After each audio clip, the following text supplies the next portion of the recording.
So I'm here now with Dr. Lipika Roy, who is a pediatric ophthalmologist in Chennai, India, and she has various other roles in the corporate world with NGOs and in other leadership positions. But here, we're just keeping it cash, and we're talking about women in ophthalmology. And you know, off camera a moment ago, Lipika, you were telling me a little bit about sort of the role of men also in this field of equality when it comes to women in ophthalmology. How can men be supportive of what women are doing in the field? So I think what I would say is when we think about women in ophthalmology, or for that matter, women empowerment, what you say, I think the critical thing is that all of us, including women, we should be able to act freely. I think that's the most important thing, rather than stereotyping, do like this or do like this, and that's very important. But in ophthalmology, I would say that when I'm seeing overall geographies and all, I think we are still blessed that where women are still getting good opportunities. For example, I would say, like in India, I would say there are lots of more than 60 to 70% of key ophthalmologists are women. Okay. Yes, so they are very well, driven clinically. They have very good positions. They are managing well. So that's a part of it. But when, let's say, upon the different geographies, you go to Middle East or other Asian things, I think it all depends upon cultural. There are challenges as well. And we have seen that, men are coming up and also supporting us on that part, especially when I'm looking from the ophthalmics parts of view and from the clinicals, there are. But nevertheless, there are many options where we can get much more support, because at the end of the day, woman has to manage work, family, and, everything. We just can't leave it and go out and just say, no, that's all only I want to do. I think that's very important. Well, speaking of that, you mentioned you have children too. You're a pediatric ophthalmologist. How does working children into your life affect your career in ophthalmology, and any pearls of wisdom for other young ophthalmologists out there that are considering balancing both career and family? I think one very important quality that all the women or the mothers that bring is empathy. And that's where, if you can get a very good connection with the patient, any patient for that matter, and especially when it comes to pediatrics, that matters a lot, because parents need to have confidence in the doctors first. So women are generally perceived as being more empathic, and they can really get what the other side is trying to say. I think that's a very huge quality, and that's the most important significant thing, that the patients want to be heard. We need to listen, and that comes very automatic to us. Listening is very, very automatic. So I think that's a very important thing that we can bring in on the table. And apart from that, there is no boundaries for skill sets. You have an excellent women surgeons. You have women who are doing excellent research in the research field and area. I was myself mentored by Dr. P. Vijayalakshmi in Arvind, and I absolutely, I think I'm blessed to have been mentored by her, because she is a very well-renowned pediatric ophthalmologist, as well as the way she managed at that time. Because during my Arvind times, when I was in the clinics and managing, we used to do so many camps. So my mentor, she used to tell that she used to cook food, she used to get up at 4 o'clock, make sure that, everything is done for the kids and all, and then she's coming, doing all her clinic times and everything, coaching us. So I think that's incredible.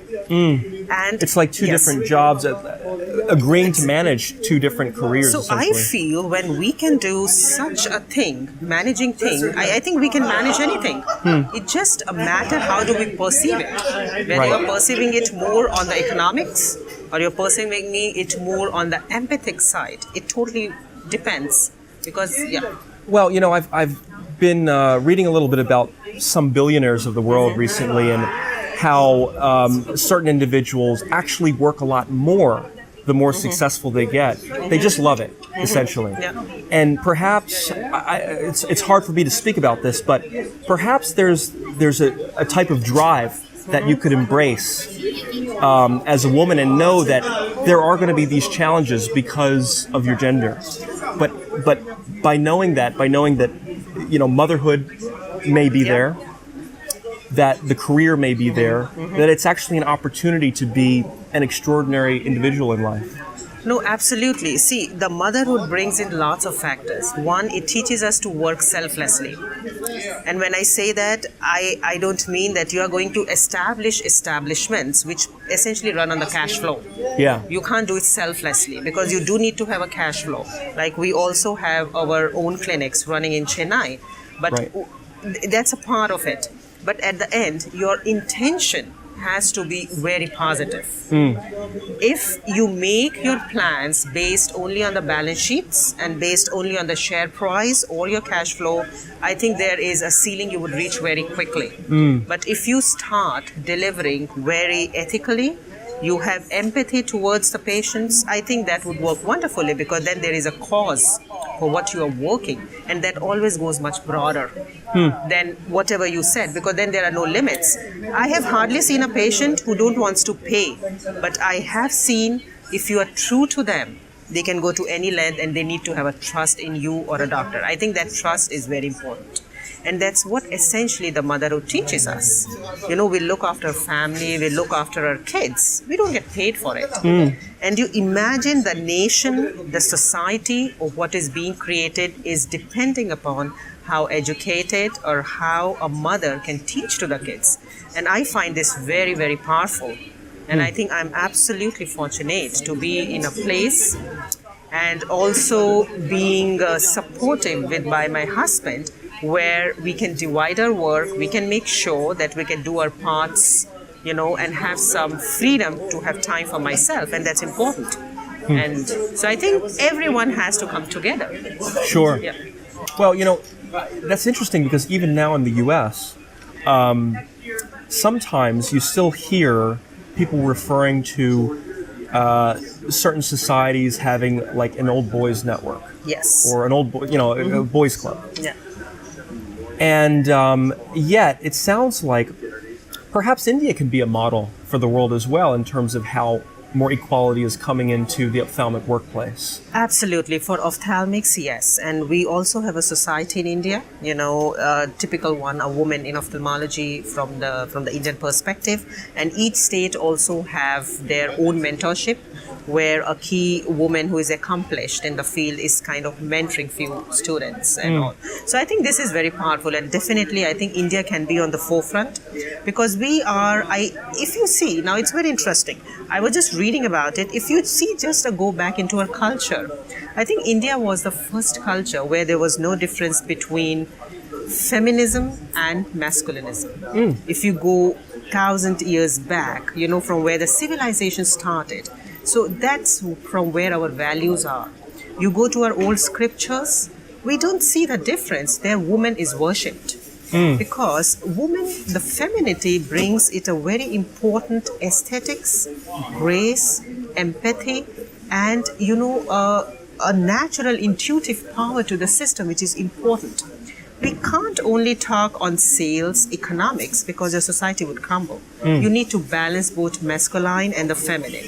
And I think as a culturally, we are very, very blessed from the Indian standpoint. We can bring in that. So I would fully agree with you. We can definitely be the models on that. And we are seeing much more examples.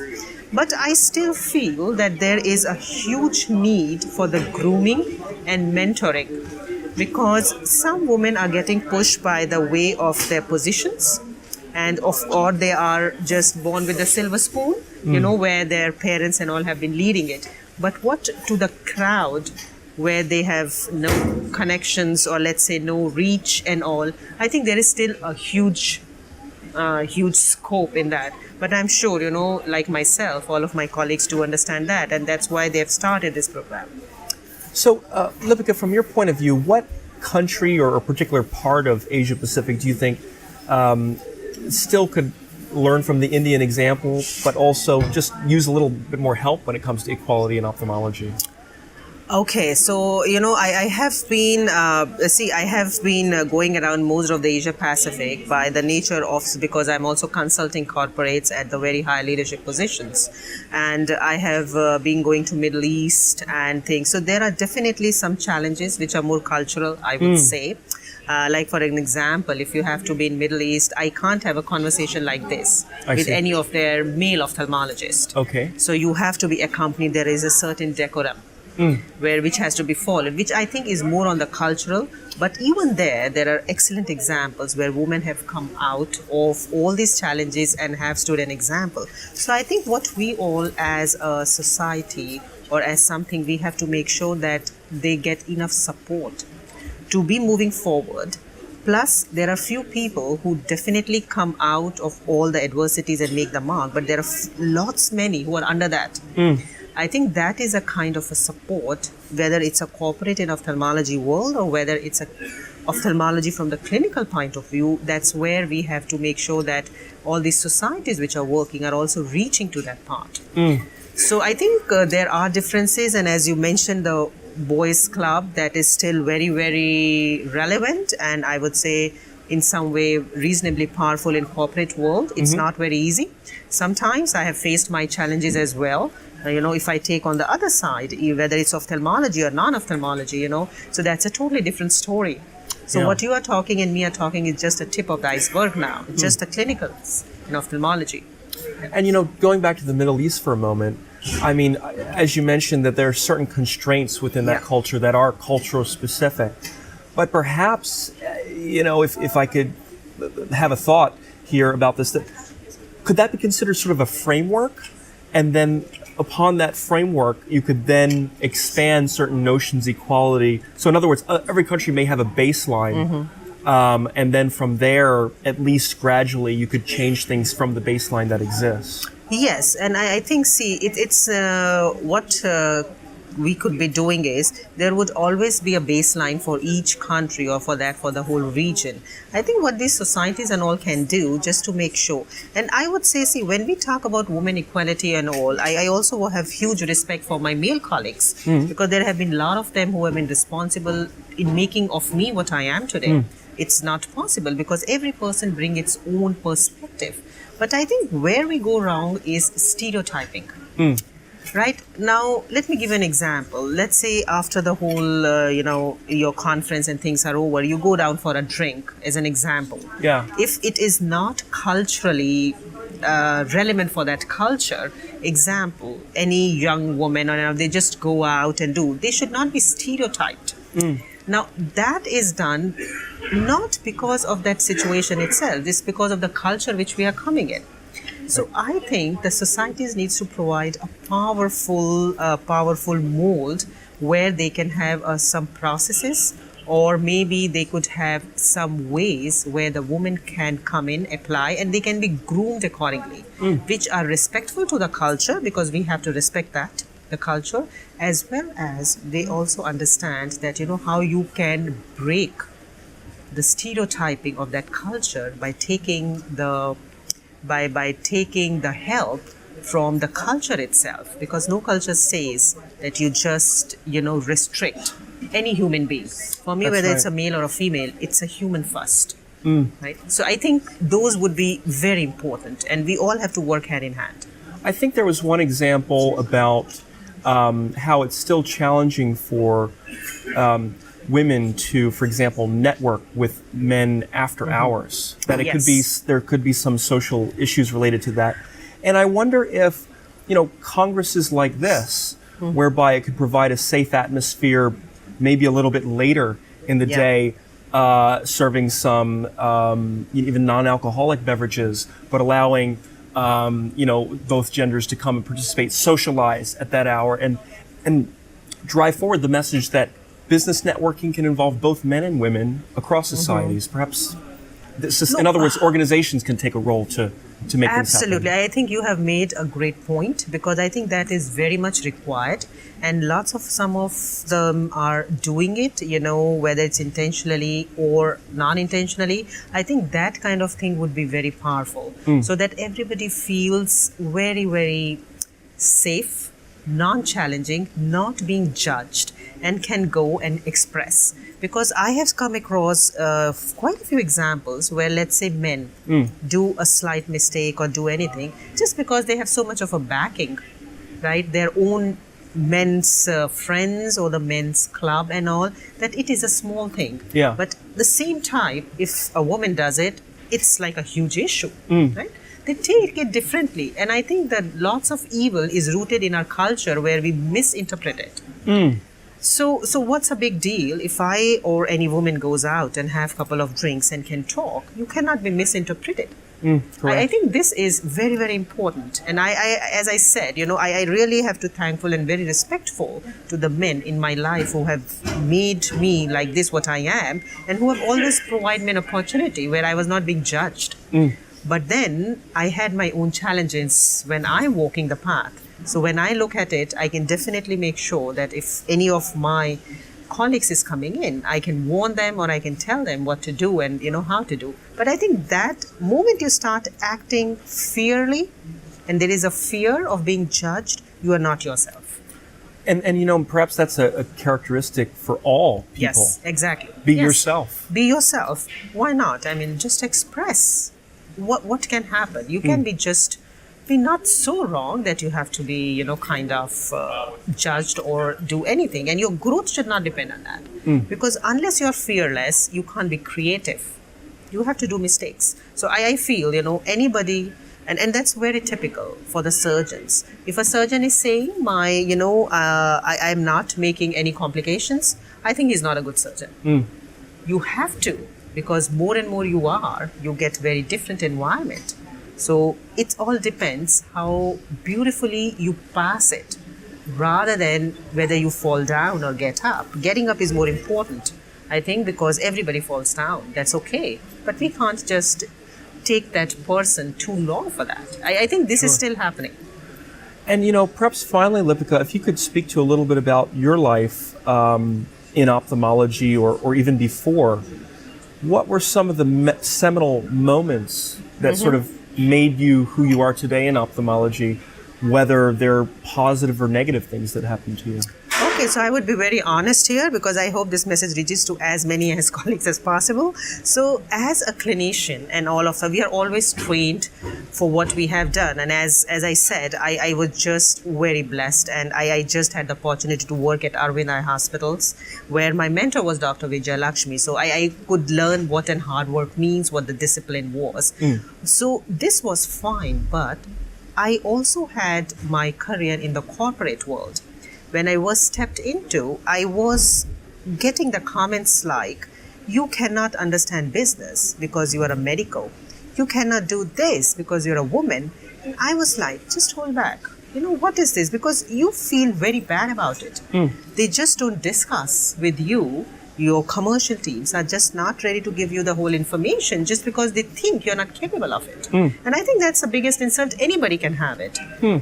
So at that point, then I said, what extra you have, which I don't have, and that was just an MBA, a 3-letter word. I said, okay, I can still go and do it because you can do the degrees and all. But I would say MBA did not make me. I think it is those situations and my bosses or those who have guided me have made you as a person. So that was one thing. Another thing which I remember very, very clearly was on the pay scales and all. There was an incident, I'm not going to name or tell about any company name, where I found out that I was paid phenomenally less than my counterpart. And I kind of just went straight to my supervisor and I said, this is not done. Why is it like this? Because it's the same thing, same qualifications. What is it that's not there in me? And at that time, I did receive a comment like, if you go and talk to someone like this, your career in corporate is finished. And this I'm talking 10 years back, 8-9 years back. I was taken aback, So again, I would say whether it was my luck or it was whatever, I could rose above that and nothing stopped me. I'm still heading the whole Asia Pacific and Middle East. I still get challenges. I tend to see the boys club kind of concept where I put my foot firmly. But I still have to see in the corporates world, especially where I need to see much more of women coming in leadership. When I'm leading the team where 80% are men. Yeah. So it is not very easy to make your stand there because first you have to prove yourself whether you're good or not. And I have to always prove myself more than my male counterpart, And when that is there, then you have to see that you can manage it. Because even for your small things, which my other male counterpart can just do it, I'm being judged. Because at the top, there are men who are judging us. So now when I say that statement, I'm also saying that there are lots of men who I am very respectful, who have, because of them I'm here, but these are still the challenges. I could stand up and rose above because I knew I was support from my husband, my family. And there is a point I'm not fighting for my bread and butter. But you imagine the people, for them, the position is bread and butter. Totally different attitude. So I think these are the few things which I really feel. Even when I'm getting the CVs, I hardly see the CV of any female or, who is at a high regional position. So even if I have a chance, I'm not able to hire because I don't see those credentials. So it's a little bit tricky, from where you need to start the grooming. And I feel sad for it because I do want to mentor now, because I do want more of my colleagues coming up. Sure. So this is what I would say, so I would say it is still a 50-50 world. It's still not up there yet. And it's fascinating that you talk about corporate life versus clinical life. Yeah. Because I would think, if I hadn't known what you just said, that, if you were to sort of be growing up in a provincial place in India, it would sort of have a less global mindset than in a corporation. Yeah, absolutely. And yet you're saying that more challenges actually come in the corporate world oftentimes. Absolutely, because see, what drives the corporate world? The share price, right? The economics. Sure. We all talk about corporate world, and I have been in the meetings and I've seen where they call patient-centric meetings or the KOL-centric, key opinion leaders. That's how they call them as, right? Let's say the clinicals and all. So they are not dealing with the patients. They are not. At the end of the day, they are not. They are dealing with the products. So definitely the monetary part is very, very powerful. And but I think things are changing a lot. The medical affairs or the clinical affairs, where they have lots of doctors, scientists and all, they also need to have a very balanced mindset of what is working and not, because at the end of the day, your salaries are being paid whether the company is working or not. Right. We have to understand this truth. The cash flow is the key. So you're saying that fundamentally it's that bottom line where perhaps some men, maybe even some women are causing issues in companies whereby they're saying, leave it up to the men when it comes to the bottom line. And that should not actually take place. But for that, you see, it's not about one or two or other companies. The model has to be different. Totally different model. You have to get more women in the boardroom. You have to create an environment, as I said, where they could act more fearlessly. Yeah. If I am trying to act in a meeting to impress someone, I would make a mistake 100%. Why is it that I always have to prove myself as a woman rather than the other way around? I'm not asking any men to prove myself. Right. And my message to my women colleagues would be, if you're a woman, be a woman. Sure. Because you always feel that point. When I initially joined the corporate, very funny, they used to tell me, you know what, you should join golf. Because you get your all PR happens there. And I'm not interested, I would rather do some classical stuff where it's my interest. Yeah. Why can't that be a thing? Right. Why do I have to be like a man to be successful? And I don't want that. And I still don't take it. So I had my own, kind of negatives on that, own things which I have to just let it go, because I'm just not ready to change. I'm very proud to be a woman. Well, like they say on Frozen, let it go. Yes. So I mean, these things are still there, Yeah. So it was very surprising for me. Very surprising, especially as you said, I was coming from India. Yeah. So that's what, yeah. And, last question here. It's so interesting. I just want to keep going. But you have an MBA. Yes. I wonder if you were to advise other women out there, whether they're pursuing corporate or, certainly in the medical field, you need an MD, but I guess in the corporate world, you're talking about the MBA. Would you say that is a critical thing for you to have, or does it first matter about your character and being true to yourself, and then the other education and how you sort of present yourself to the world, that also matters, but it's being true to yourself first. Would you agree with that? So see, I don't think MBA is an important thing to do, your character, integrity, and what you believe in is important. And at the same time, the grooming is very important. You need to be able to express yourself and what you want, because sometimes people don't have patience to observe you for a long time and then think. We were neighbors in Bishan, but I feel like today's conversation was on such a deeper level, and I thank you so much for joining us today. Thanks, Matt. Thank All you. right, thank you. Thank you. Thanks. Yes.